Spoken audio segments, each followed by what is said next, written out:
Good morning! Bumabagal na ba ang Android phone nyo dahil mapupuno na ang memory? Para sa inyo itong video na to, sundan nyo lang to. Punta lang po tayo sa setting. Hanapin natin ang apps. Ayun. Ayan, mamimili lang tayo.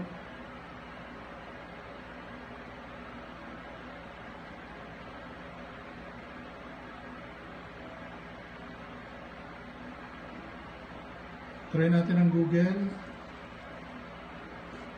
Punta tayo sa storage. 33 MB ang kanyang cache. Clear natin.